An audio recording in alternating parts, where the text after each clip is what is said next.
Hello and welcome to the 276th episode of The Hot Issue. ناظرین، جیسا کہ آپ جانتے ہیں کہ ہم نے آج تک جو بھی ریڈیو ہمالیہ انٹیلیجنس ایجنسی کی طرف سے آپ کو خبریں دی ہیں فوج سے متعلق، پاکستانی آرمی سے متعلق، ان خبروں کو آج تک اس کی تردید نہیں ہوئی.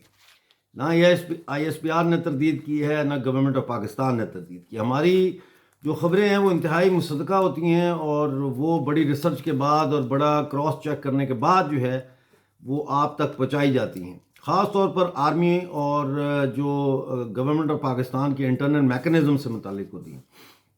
آپ کو یاد ہوگا ہم نے بے شمار پروگرام آپ کی خدمت میں پیش کیے ہیں.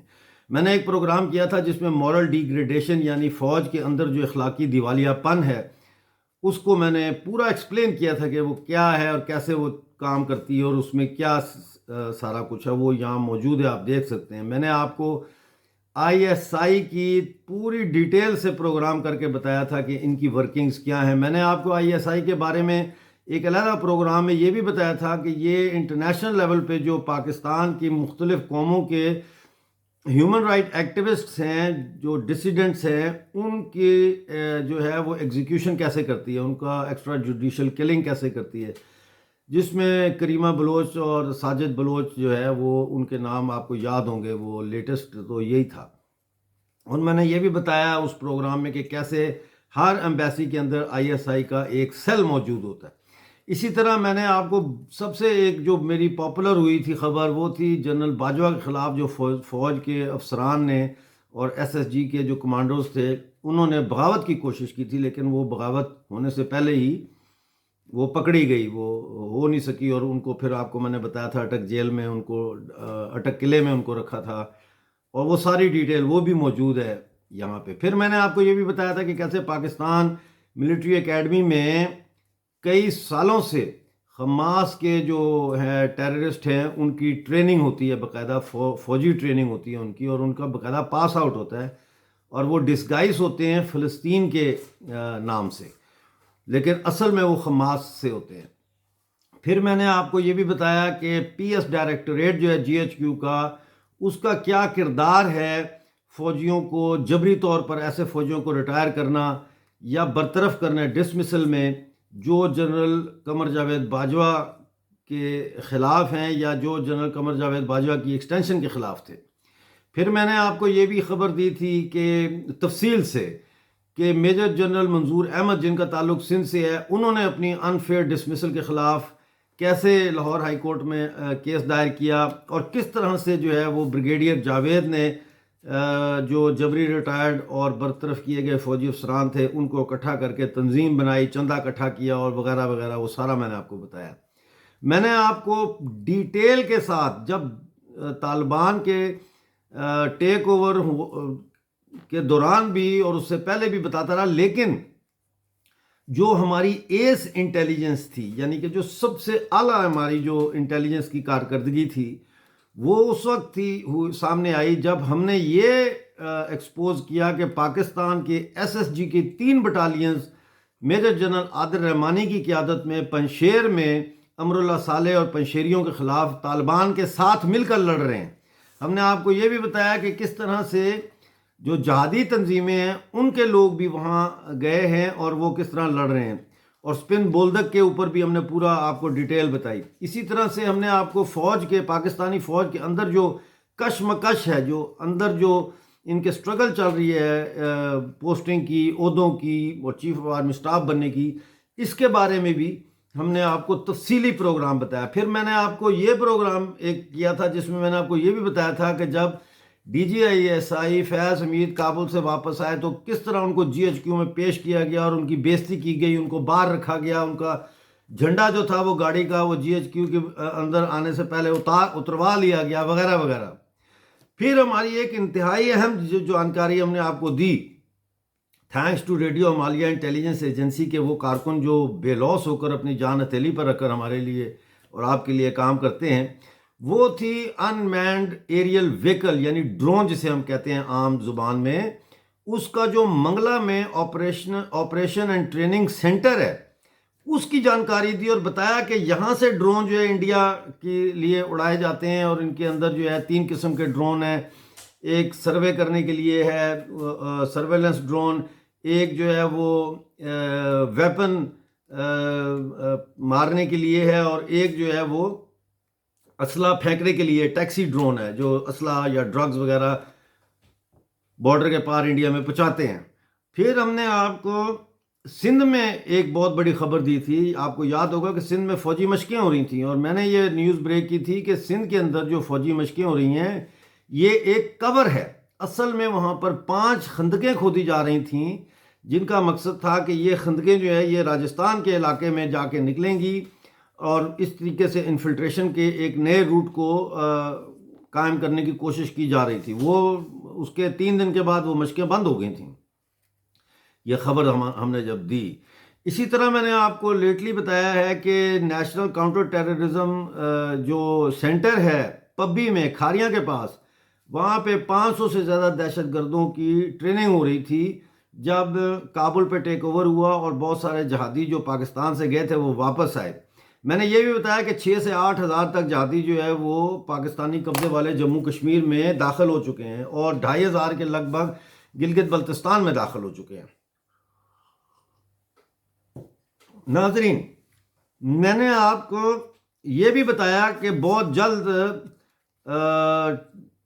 ہندوستان میں یونین ٹیریٹری جموں کشمیر میں دوبارہ انفلٹریشن کا پلان بنایا گیا ہے، اور کس طرح وہ ہوگی، کہاں سے ہوگی، اور وہ کیا کریں گے، وہ سب میں آپ کو بتا چکا ہوں۔ ہماری جو ریڈیو مالیہ انٹیلیجنس ایجنسی کی رپورٹس ہیں ان سے میں نے سارا یہ آپ کو شیئر کی ہوئی ہے وہ، اور اس کے بعد آپ نے دیکھا بدقسمتی سے ہماری رپورٹ صحیح ثابت ہوئی۔ ہم تو چاہتے تھے کہ نہ ہو ایسا، لیکن وہ صحیح ثابت ہوئی۔ آپ نے دیکھا کیسے ٹارگٹ کلنگ کی گئی، ہائبرڈ وار شروع کی گئی، اور ٹارگٹ کلنگ کر کے ہندوؤں کی اور ہندوستان کے سے محبت کرنے والے جو مسلمز ہیں جموں کشمیر کے، ان کی ٹارگٹ کلنگ کی گئی، اور وہ سب آپ کے سامنے۔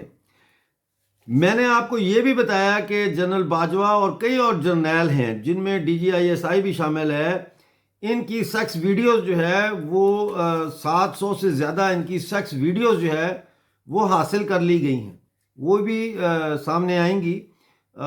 میں اس چیز کے حق میں نہیں ہوں کہ وہ سیکس ویڈیوز جو ہے ہم ریڈیو ہمالیہ یا ہاٹ ایشو یا میرے کم از کم چینل سے وہ ہم عوام کو دکھائیں، یہ ان ایتھیکل ہے۔ اتنا ہی کہنا کافی ہے کہ سیکس ویڈیوز ہیں، اور یہ بہت جلد جو ہے دسمبر جنوری کے بعد ان کو دبئی سے اور لنڈن سے ان کو جاری کیا جائے گا۔ ہم جاری نہیں کریں گے، لیکن ہمارے دوستوں نے، وہ ہمارے ریڈیو مالیہ انٹیلیجنس ایجنسی کے لوگوں نے وہ ویڈیوز دیکھی ہیں، اور وہ بڑی ایکسپلیسٹ ویڈیوز ہیں۔ اس کے بعد آپ دیکھ رہے ہیں کہ اب ایک کے بعد ایک ویڈیو کی خبر آ جاتی ہے کہ جی فلانے کی ویڈیو، فلانے کی آڈیو نکل آئی ہے۔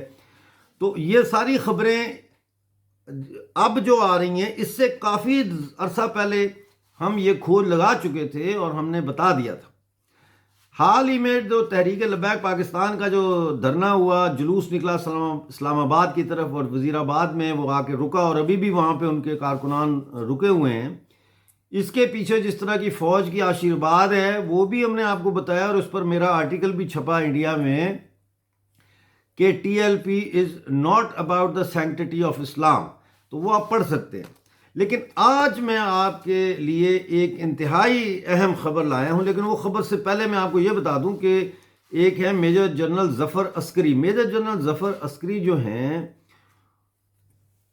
ان کے بیٹے حسن عسکری نے جنرل باجوہ کو اور تمام کور کمانڈرز کو ایک خط لکھا جس میں انہوں نے جنرل باجوہ کو استعفیٰ دینے کا مطالبہ کیا، اور اس کے بعد سیکرٹ ایکٹ کے تحت اس بچے کے اوپر مقدمہ چلایا گیا اور اس کو 5 سال کی سزا ہوئی۔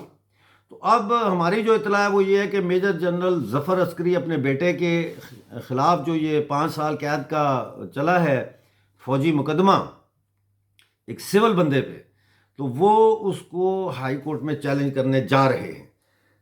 اب چلتے ہیں آج کی بہت ہی امپورٹنٹ جو پروگرام ہے اس کی طرف، اور اس میں آپ کو میں یہ بتا دوں کہ جو ہماری انفارمیشن ہے اس کے کئی پہلو ہیں۔ اس میں ایک پہلو تو اس میں جو ہے وہ یہ ہے کہ باجوہ صاحب کیا کر رہے ہیں، اور دوسرا اس کا جو پہلو اس میں سے نکلتا ہے وہ یہ ہے کہ آئی ایس بی آر کیا کر رہی ہے۔ تو یہ ہم نے سارا جو ہے اکٹھا کیا ہے مواد کافی عرصے سے، اور اسی میں ہم لگے ہوئے تھے، اور وہ آج آپ کے سامنے میں پیش کرنے جا رہا ہوں۔ سب سے پہلے میں آپ کو جو ہے وہ اس سے پہلے کہ آپ کو آئی ایس بی آر کا آرگینوگرام بتاؤں، سٹرکچر سارا، جو مجھے یقین ہے کسی صحافی کے پاس نہیں ہوگا پاکستان میں، کیونکہ اتنی یہ ڈیپ اور بڑی کلینڈسٹائن آپریشن کے تحت یہ سیکیور کی گئی ہے انفارمیشن۔ تو اس سے پہلے میں اس پہ آنے سے پہلے، آئی ایس پی آر کے آرگینوگرام پہ آنے سے پہلے میں چاہوں گا کہ آپ کے ساتھ میں یہ شیئر کروں کہ ہم نے یہ پتہ چلایا ہے، یہ ڈسکور کیا ہے کہ مارچ 2001 میں، یعنی کہ آج سے تقریباً 6 مہینے پہلے، مارچ 2001 میں جی ایچ کیو میں جنرل باجوہ کی زیر نگرانی چیف آف جنرل سٹاف کو یہ اسائنمنٹ دی گئی کہ ایک نیا ڈپارٹمنٹ کھڑا کیا جائے، اور اس نئے ڈپارٹمنٹ کا کھڑے کرنے کا مقصد جو ہے وہ یہ ہے کہ پاکستان کے اندر کی پالیٹکس کو مکمل طور پر کنٹرول کیا جائے۔ یعنی دوسرے لفظوں میں جو کام آئی ایس آئی کر رہی تھی وہ اب باجوہ خود کر رہا ہے، ایک نیا پیرلل ڈپارٹمنٹ کھڑا کر کے، ٹھیک ہے جی۔ لہٰذا اب جو جوڑ توڑ پالیٹکس میں ہوں گے وہ مستقبل میں نظر یہ آتا ہے کہ آئی ایس آئی اور جی ایچ کیو کے درمیان مقابلہ بازی ہوگی، یہ ایک اس کا اینگل نکلتا ہے۔ اس نئے ڈپارٹمنٹ کا نام ہے perspective planning directorate, perspective planning directorate. اس میں ایک دلچسپ بات یہ ہے کہ مارچ کے ارد گرد ہی میں نے بھی اپنا نیا پوڈ کاسٹ شروع کیا تھا جس کا نام میں نے رکھا تھا مائی پرسپیکٹو۔ کیا کوانسیڈنس ہے۔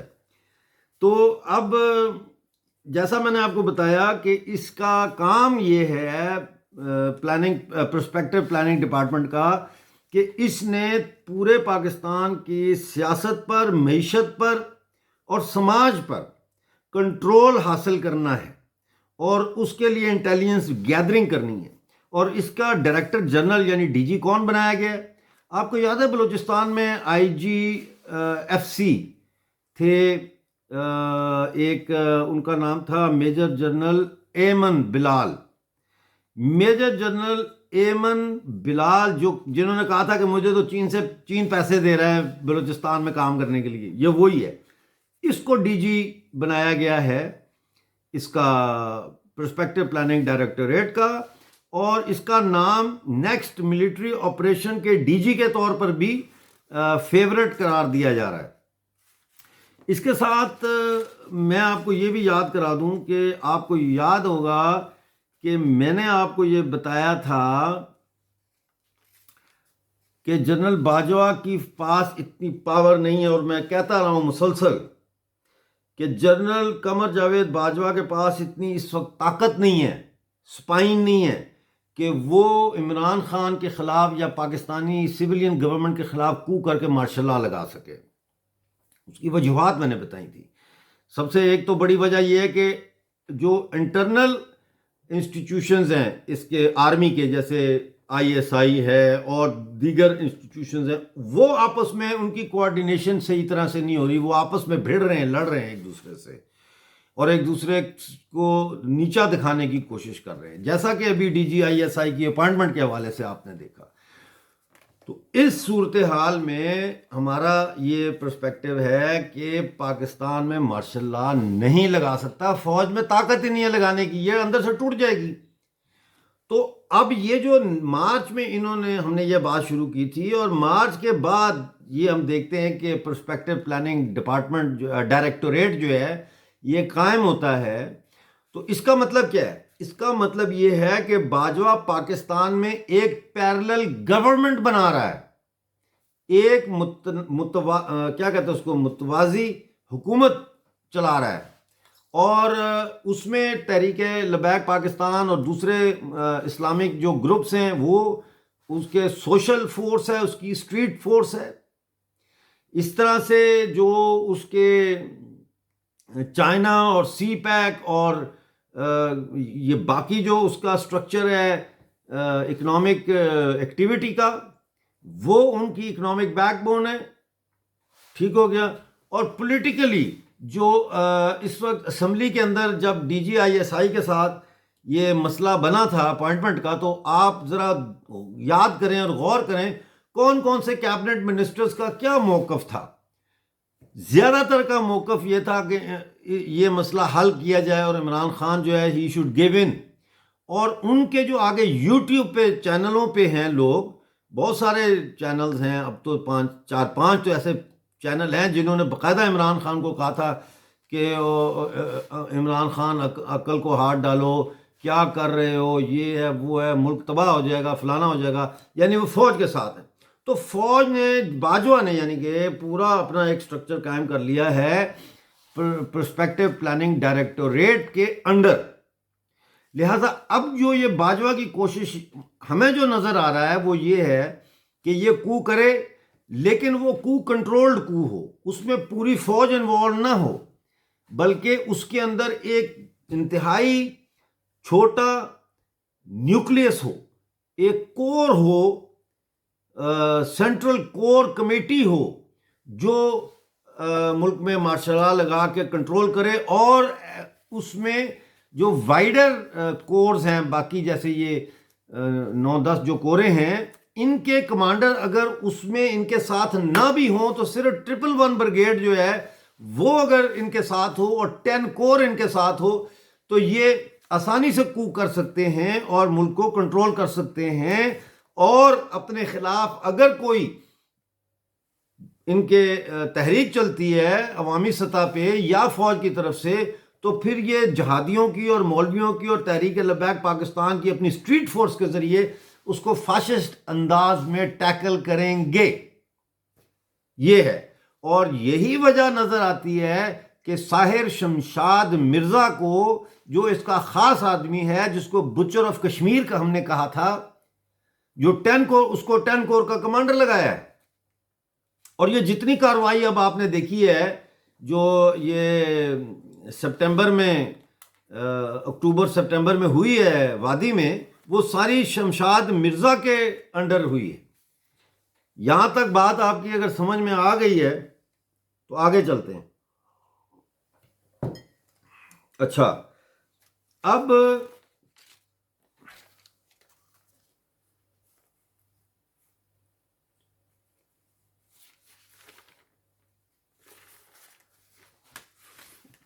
ناظرین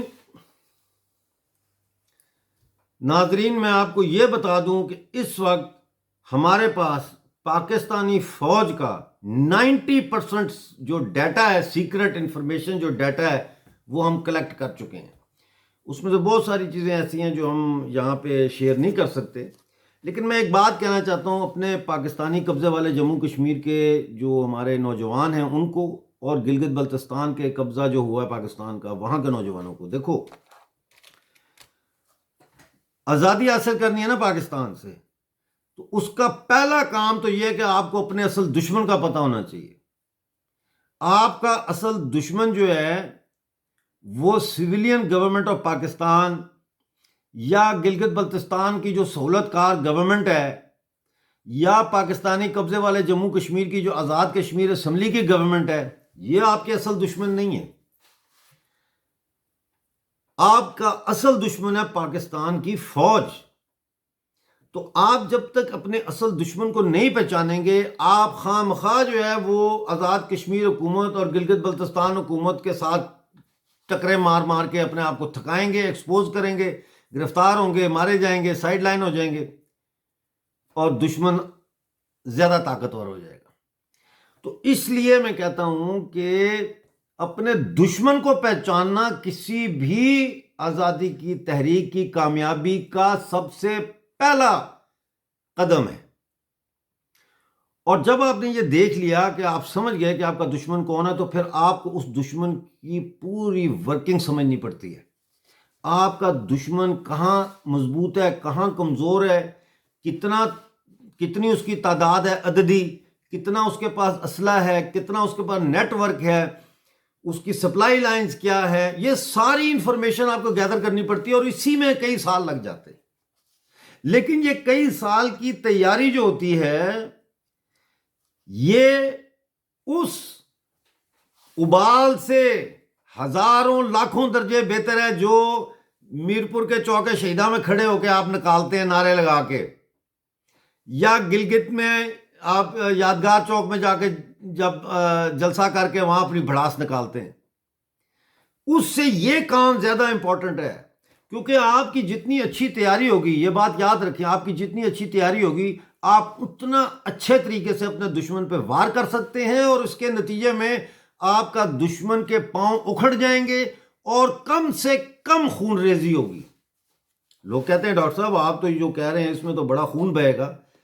میں کہتا ہوں تیاری جتنی اچھی ہوگی خون اتنا ہی کم بہے گا، کیونکہ چاروں طرف سے آپ نے جب اپنے دشمن کو گھیر لیا اور آپ کو اس کی ساری ورکنگ کا پتہ چل گیا، دشمن کو تو آپ کی ورکنگ کا پتہ نہیں ہے، سوائے اس کے کہ میری فوٹو لگا دیتا ہے وہ جنرل بابر افتخار ISPR کے پریس کانفرنس کر کے، اور بول دیتا ہے کہ یہ انڈیا کے ایجنٹ ہیں تو یہ رو کے ایجنٹ ہے۔ بھائی انڈیا کا جھنڈا لگایا ہوا ہم نے، ہمارے مہاراجا نے انڈیا کے ساتھ الحاق کیا، تم چھوڑو نکلو ہمارے POJK سے اور POGB سے، تم نے دھوکے کے ساتھ اور بندوق کے زور پر POJK اور POGB کو قبضے میں کیا ہے، نکلو یہاں سے، ہم جانیں اور پھر باقی کام جانیں۔ تو اب چلتے ہیں ایک انتہائی جو میں نے آپ کو بتایا ہے، پہلے تو میں آپ کو یہ جو ISPR کا جو ہے نا کیا اسے کہتے ہیں آرگینوگرام، اس کی میں ڈیٹیل بتانے سے پہلے میں ذرا آپ کو بتانا چاہتا ہوں جو ہے نا یہ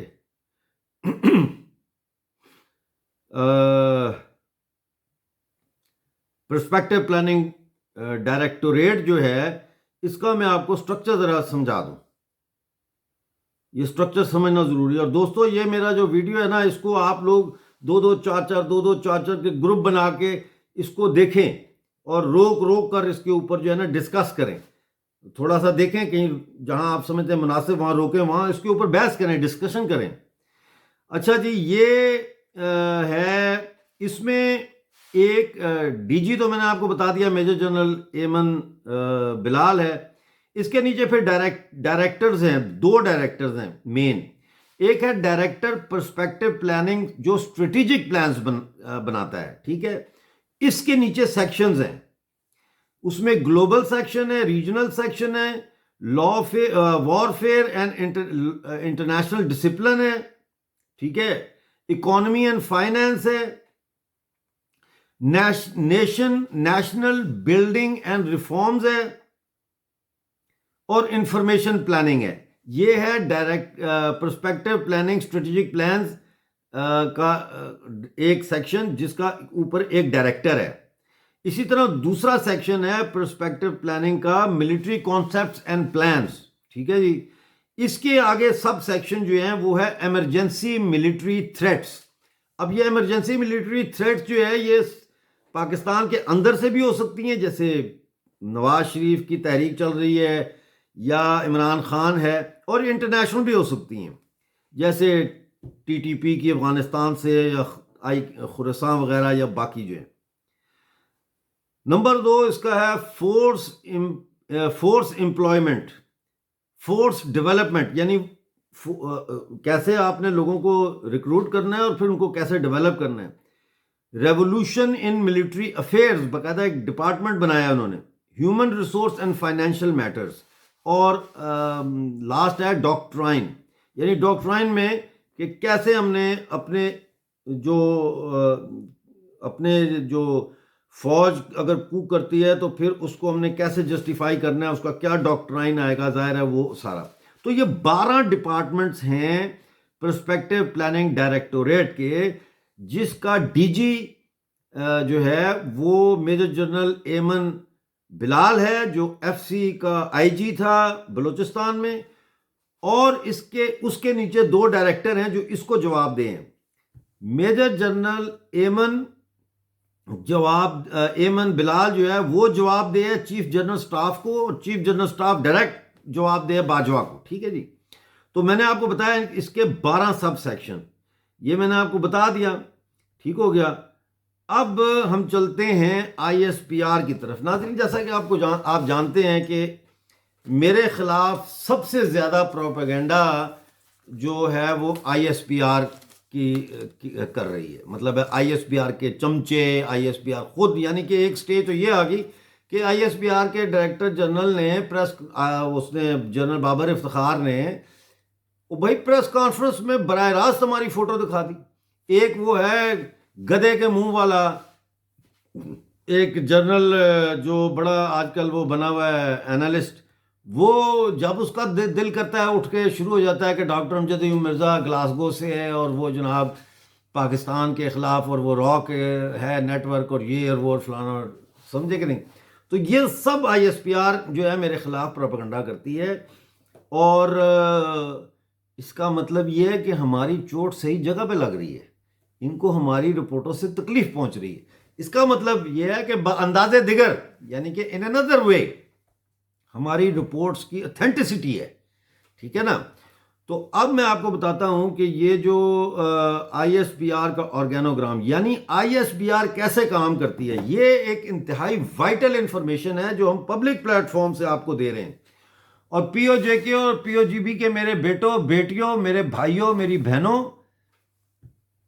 میرا ایک ایک زندگی کا لمحہ آپ کے لیے وقف ہے، ایک ایک لمحہ، اس لیے غور سے.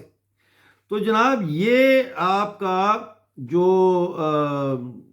آئی ایس پی آر ہے، اس کا ڈی جی ہے میجر جنرل بابر افتخار، جو آرمرڈ کور سے ہے. ٹھیک ہے. اب اس کے نیچے جو ڈویژنز ہیں اس میں domestic media division, domestic media division, اس کا ڈائریکٹر ہے بریگیڈیئر شاہد محمود. اس کا کیا کام ہے؟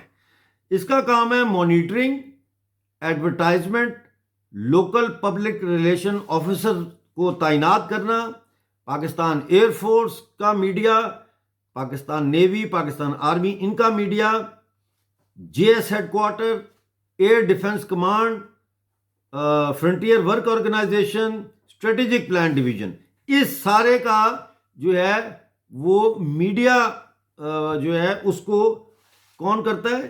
یہ شاہد. ٹھیک ہے جی. اس کے بعد آپ کو میں بتاتا ہوں کہ ان کا دوسرا جو ڈویژن ہے اس کا نام ہے فورن میڈیا ڈویژن. اس کا ڈائریکٹر جو ہے وہ بریگیڈیئر ہے سید حامد اورکزئی. ٹھیک ہے. یہ سید حامد اورکزئی جو ہے یہ اس کا ڈائریکٹر ہے، اور اس کے نیچے ایک اسسٹنٹ ڈائریکٹر ہے. ٹھیک ہے. یہ فورن میڈیا کو کنٹرول کرتا ہے. ٹھیک ہے. اس کو کنٹرول نہیں کرتا، یعنی کہ اس کو فیڈ کرتا ہے. یہ جیسے پاکستان میں کوئی پریس کانفرنس اگر آئی ایس پی آر نے کرنی ہے اور اس میں B B C, Sky, C N N, یہ وہ سب کو بلانا ہے، تو یہ وہ فورن میڈیا کو انگیج کرے گا. پھر ان کا پروڈکشن ڈویژن، اس کا ڈائریکٹر ہے عمران رضا نقوی. اس کا کام ہے یہ جو آپ گانے شانے نہیں دیکھتے، 14 اگست پہ ایک فوجی گانا نکل آیا، 6 ستمبر کو نکل آیا، اس طرح کے، اور فوج کی یہ ساری جو پبلسٹی ہے یہ اس کا مٹیریل پروڈیوس کرتے ہیں. پھر ہے انفارمیشن آپریشنز ڈویژن. اس کا ڈائریکٹر ہے کرنل مبشر اقبال. ان کا کام ہے یہ انفارمیشن آپریشنز ہے، cyber security, I T support. ٹھیک ہے. اور یہ ان کا یہ یعنی کہ سائبر سیکیورٹی اور اس طرح کے ان کا کرتے ہیں، دھیان کرتے ہیں. اور یہی ڈویژن جو ہے آئی ٹی والا، یہ fake Instagram, fake Facebook page اور فیک سوشل میڈیا کیمپینز بھی چلاتے ہیں. پبلیکیشن ڈویژن، اس پبلیکیشن ڈویژن کا اسسٹنٹ ڈائریکٹر ہے، اس کا نام ہے lieutenant colonel Javed Iqbal. Publication division تو آپ سمجھتے ہی ہیں، یعنی جو فوج کے آئی ایس پی آر کا جو میڈیا کو فیڈ کرنے کا جو کام ہے، یا جو کوئی پمفلٹ نکالنا ہے یا کوئی پوسٹر نکالنا ہے، یا وہ پبلیکیشن ڈویژن ان کا، یہ پبلیکیشن ان کا کام ہے. پھر ہے پلانز ڈویژن. پلانز ڈویژن کو لیڈ کر رہا ہے بریگیڈیئر ساجد نواز عباسی. ساجد نواز عباسی جو ہے اس کے نیچے اسسٹنٹ ڈائریکٹر ہے لیفٹیننٹ کرنل عمیر کلیم. پھر پبلک ریلیشن ڈویژن، اس کا ڈائریکٹر ہے بریگیڈیئر محمد شفیق ملک. اس کے نیچے ایک اسسٹنٹ ڈائریکٹر ہے اور ایک ڈپٹی اسسٹنٹ ڈائریکٹر ہے. اسسٹنٹ ڈائریکٹر کا نام ہے لیفٹیننٹ کرنل احمد نواز اور ڈپٹی اسسٹنٹ ڈائریکٹر کا نام ہے میجر حیدر. تو یہ پبلک ریلیشن ڈویژن، یہ تو اپنے نام سے ہی ظاہر ہے کہ اس کا کام پبلک ریلیشننگ ہے. تو پھر ریڈیو ڈویژن، اس کا ڈائریکٹر ہے بریگیڈیئر اویس مجید، ڈپٹی ڈائریکٹر ہے کرنل انیس الرحمان اور ڈپٹی اسسٹنٹ ڈائریکٹر ہے میجر عبد الودود. پھر آپ آ جائیں ہیڈ کوارٹر پبلک ریلیشن، اس میں ہیڈ کوارٹر جو ہے 11 کور کا ہیڈ کوارٹر پبلک ریلیشن کا، وہ خیبر پختونخوا کو ڈیل کرتا ہے. جو لاہور کی 4 کور ہے وہ پنجاب کی پبلک ریلیشن کو ڈیل کرتی ہے. 5 کور جو کراچی میں ہے وہ سندھ کو، اور 12 کور جو کوئٹہ میں ہے وہ بلوچستان کو، اور 12 ڈویژن اور جو ایف سی این اے ہے وہ گلگت میں ہے اور وہ دیکھتی ہے اس کو مظفر آباد اور گلگت بلتستان کو. ٹھیک ہو گیا یہاں تک. اب میں آپ کو یہ بتاتا ہوں کہ اس میں جو یہ ان کا یہ جو میں نے ابھی آپ کو بتایا ہے سارا، اس کو کہتے ہیں آرگینوگرام. ان کی آرگنائزیشن کا پورا گراف ہے. یہ گراف کسی کے پاس نہیں ہے اتنی ڈیٹیل سے، اتنا سیکوینس میں. یہ ہماری ریڈیو مالیہ انٹیلیجنس ایجنسی نے حاصل کیا ہے، اور ریڈیو مالیہ انٹیلیجنس ایجنسی نے آپ کو ایسی انفارمیشن اندر کی دی ہے. جیسے مثال کے طور پر اسپیشل انویسٹیگیشن برانچ SIB کے ٹارچر سیلز جو ٹرانزٹ کیمپ کے پاس ہیں پنڈی میں. پھر آپ کو ہم نے بتایا 733 FS جو سیکشن ہے ٹارچر سیل کا، ان کا بتایا جہاں فوجیوں کو لے جا کر ٹارچر کیا جاتا ہے. تو مطلب ہے کہ ہم نے آپ کو پوری انفارمیشن دی ہے اور ہمارے پاس ان کے آپریشنل پلانز تک موجود ہیں. ہمارے پاس اگر کچھ نہیں ہے تو وہ وقت ہے. وقت نہیں ہے ہمارے پاس. ہمیں اگر کچھ کرنا ہے تو وہ آج ہی کرنا ہے. میں تو یہی سوچ کر صبح اٹھتا ہوں کہ آج شاید میری زندگی کا آخری دن ہو، لہذا جو کچھ کرنا ہے میں آج ہی کر لوں. لیکن اس کا مطلب یہ نہیں ہے کہ آج میں کوئی مہم جوئی کروں، کوئی بم مار دوں یا کسی کو جا کے فائر مار دوں. اس کا مطلب یہ ہے کہ آج دشمن کو میں جتنا اور سمجھ سکوں مزید سمجھ کے اپنے ورکرز کو، اپنے ساتھیوں، اپنے دوستوں کو، اپنے انقلابی دوستوں کو، آزادی کے متوالوں کو میں سمجھا سکوں. آج کا پروگرام دیکھنے کا بہت بہت شکریہ. اسے وائرل کرنا اب آپ کی ذمہ داری ہے. اپنا بہت سارا خیال رکھیے.